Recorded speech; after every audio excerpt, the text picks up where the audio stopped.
There's a reason I didn't watch any movies last week, and a reason I haven't watched Highlander 2 yet. I wanted to watch something same but different, I guess. Highlander, the series, season 1, stars Adrian Paul as the main character, Duncan MacLeod. We've got Alexandra Vandernoot as Tessa, and we've got Stanley Kirsch as Richie. And it's not bad, which is kind of my general feeling of the series. They're not bad, meaning it's one of those shows that has a first season that's all right, but has enough nuggets of goodness in it that you want to keep watching it. Now, I've never seen any of the other seasons, so I don't know if the quality of the series stays the same as it is now, or it gets better. I'm hoping it gets better. I'm hoping this is like a season 1 of the next generation kind of thing where, all right, we've worked out what kind of doesn't work, and then kind of just focus on the things that do. Actually, it took Star Trek Next Generation 2 seasons for that. But anyway, I'm hoping it doesn't take 2 seasons for for Highlander the series. So we've got Adrian Paul playing Duncan MacLeod. He's a Highlander born about 100 years after Connor. So they're kind of brothers, are from the same clan. In fact, his whole backstory and everything is pretty much the same as Connor's. But Christopher Lambert was too lazy to be in a TV show, so he passes the torch in the first episode to Adrian Paul. And I have to say, very early on in my watching of this show, I was like, yeah, I like Adrian Paul a lot more than Christopher Lambert.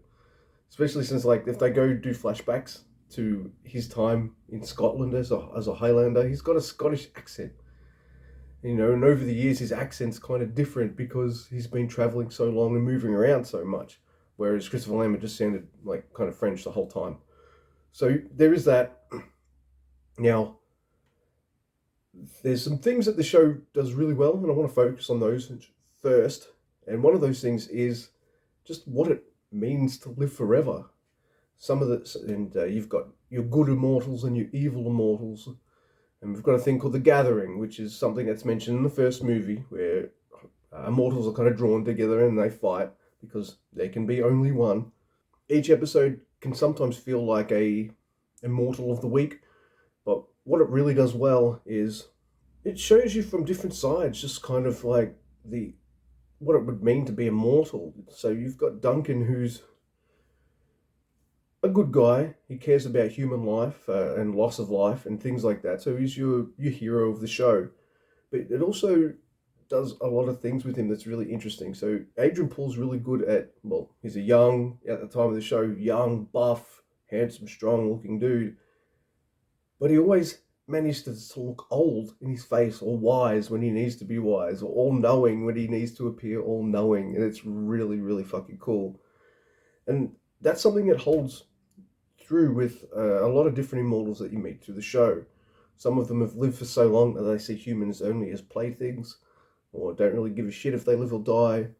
Others just like to use people for their own gain. You know, they see us humans as transitory beings because we live, we die. So some of them like to experience life with mortals and uh, grow like that, and others just like to fuck with them. So from that aspect, it's really cool. It's the one part of the show I wanted it to get right. Like, I was warned that this might be cheesy 90s kind of schlocky kind of stuff, and it is, but I wanted them to get the sense and feeling of what it might be to be immortal right. And I feel like it does so in spades. In fact, when I had like a couple rough episodes in a row, what kept me watching was just how interesting all of the immortal stuff was. Uh, and I hope they go into it more. There's one thing I don't really go into it, and that's what happens with the quickening.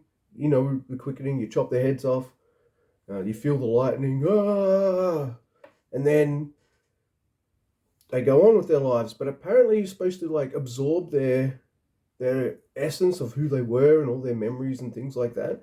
And what I don't usually see is after an immortal does something like this, them kind of being like, oh, now I know this, or it's filled in this gap, or I've got a little bit of this personality trait. They toy with some of it over the course of season one, but they don't delve very deep into that yet.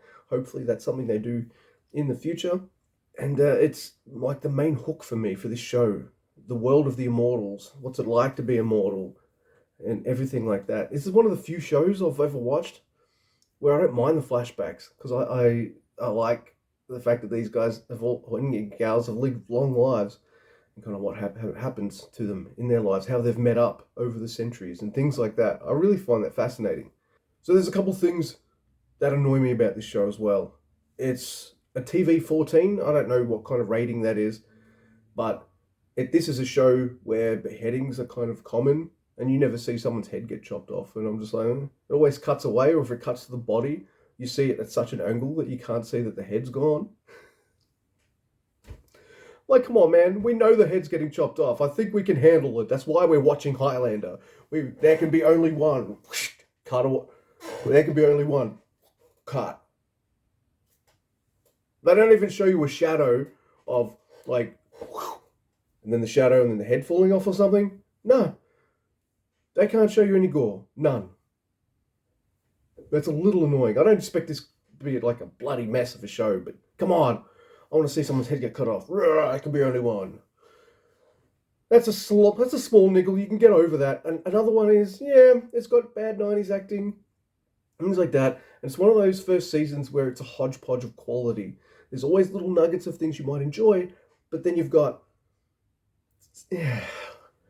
either really bad acting or it's like cheesy kind of 90s kind of silliness. And that's fine. That's up my alley. I'm a child of the 90s, so I kind of like this stuff and all that. But if that's not your thing, you might not like it. But I say if you can get through like a first season of The Next Generation or Babylon 5 or something like that, this should be something you can get through as well. And I don't mean that in a bad way. There are nuggets here, and I want to talk about some of the best episodes and worst episodes from the season in a minute. But I'm also want to say I really like some of the use of guest stars in this show, especially like for some reason musicians. There's lots of musicians in this show. We've got early on we got Joan Jett, which is really cool. We got Roland Gift from the Fine Young Cannibals.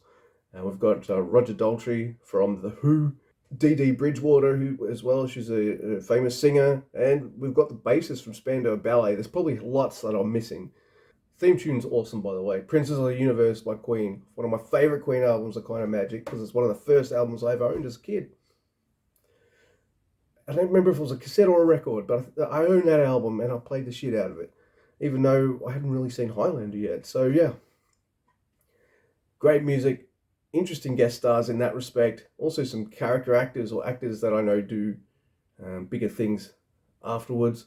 Like I think you got Joey Pantoliano, which I remember from The Sopranos, Jason Isaacs, who's in Star Trek Discovery, things like that. Now I'm going to go into some favorites and not so much favorites, highs and lows of season 1 of Highlander, the series. So here we go. Let's do it. Let's do 5 stinkers first, and then we'll get into my favorites of the season. So stinkers for season 1 I have as Mountain Men. These are in no particular order, though I might have just looked at the list of episodes and just wrote them down in order. It doesn't matter. But Mountain Men is an episode where Duncan's got to hunt this guy in the woods who's good at survival in the woods and all this kind of stuff. He's a bit of a crackpot. He's played by Mark Singer, and I got excited. It's the fucking Beastmaster. Then he puts on an accent like this and talks like this the whole episode. It's really fucking annoying. Sounds like he's farting the whole time. Didn't like that story. Another one I didn't like is one's called The Beast Below. It tries to do like the Hunchback of Notre Dame, but with an immortal, and Got this other one called Avenging Angel, which has like Spandau Ballet's bass player in it. Poor guy plays one of the crappiest antagonists of the season. He dies and then he gets resurrected as immortal. And then he's like, oh, I've been resurrected like by the Archangel Gabriel, and I'm like an angel and shit. And then decides to kill whores because that's what religious people do. I don't know. You got another one called deadly medicine. It's like this. It's got an interesting concept of a doctor that notices that Duncan got up and walked away from this car accident or something like that, and he's just fine. So he kidnaps him to try to do some like medical research on this guy. But the way the episode plays out, it ends up just being a bit shitty. And then the very second episode of the show, it's called An Innocent Man. This guy gets blamed for chopping a guy's head off, and of course he didn't do it. And Duncan's got to go and find out who it is. And it's the sheriff of this town. By the way, they play the cop is an immortal evil dude twice in this season one. So, yeah. So there's about 5 episodes. I was like, but here we go. 5 episodes that if I was to watch season one again, these are probably the 5 that I'd go to the most. One's The Gathering.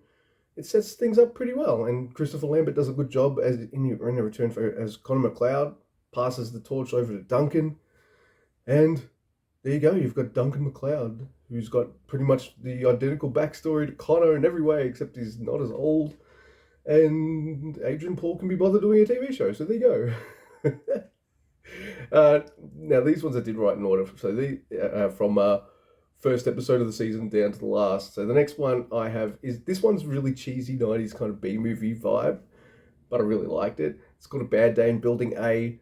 There's this guy on trial for, he's some kind of big drug kingpin dude, gangster guy, and there's hostages in the courthouse and all this kind of stuff. And Duncan gets shot. And of course, he comes back and he starts going Die Hard and all these motherfuckers, which is pretty cool. And this is the episode that I remember thinking to myself, I think I'm hooked on this, because I really, the way Duncan reacted to getting a parking ticket made me laugh hysterically. Because it's kind of what I do when I get a parking ticket. Just chuck it in the bin and ignore that shit. Next one is like Band of Brothers, which introduces an immortal character called Darius, who's kind of important in the show, or at least in season one. I don't know if he's important in the future. I guess we'll find out. There's no spoilers, I guess. Like, there's things that happen, like some characters live, some characters die, and I know, but there's always flashbacks in Highlander, so you never know. But Band of Brothers is probably the first episode since The Gathering. I was like, yeah, this is fucking fantastic. All right, I can see what this show can do when it wants to. Then you got Lady and the Tiger, which features like this immortal super thief called Amanda. And she has a very sneaky thing that she does towards the end of that episode, which made me laugh, and thought, hey, I hope I see this lady again. That was great. And then you got your season finale called The Hunters, which has a few shocks and surprises in it, and sets up something that really intrigued me to the point where I'm already like 4 or 5 episodes deep into season 2 to find out more. But so there's a direction that they plan to go in the future. It sets things up nicely. It's a bit of hodgepodge, bit of Immortal of the Week kind of thing. Some of them die, some of them you spare, some are evil, some are good. They're just trying new things to see what fits and what doesn't.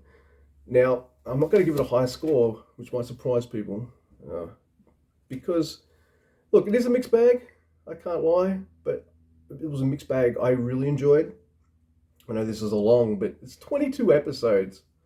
Come on. Now, I'm going to give it a 6 out of 10. There's some low lows, there's some really high highs, there's some and then there's a lot of solid stuff. The stuff about the Immortals kept me watching, and a TV show only needs to be so good that you'll watch the next one. It only needs to intrigue you enough that you'll be like, oh, tune in again for the next week, or the next 5 seconds, because I'll just let it keep playing. But yeah, it's solid stuff. I want to find out what happens more. This is the reason I didn't really watch any movies last week. I didn't do more than 2 movies reviews the week before. I'm a little obsessed with it right now, so, yeah, who knows? There'll be more movies. I don't even know if I'll do more TV show reviews. This is one of the longest reviews I've done. And it's really hard to break down 22 episodes of Highlander into what you've just seen here. But I had a good time with it. And I think a lot of other people might have a good time with it too. If you like Highlander and you want more of it, like a lot more, it's on Tubi. Watch it on there. That's what I did. Do the thing that, I don't know, likes and whatever.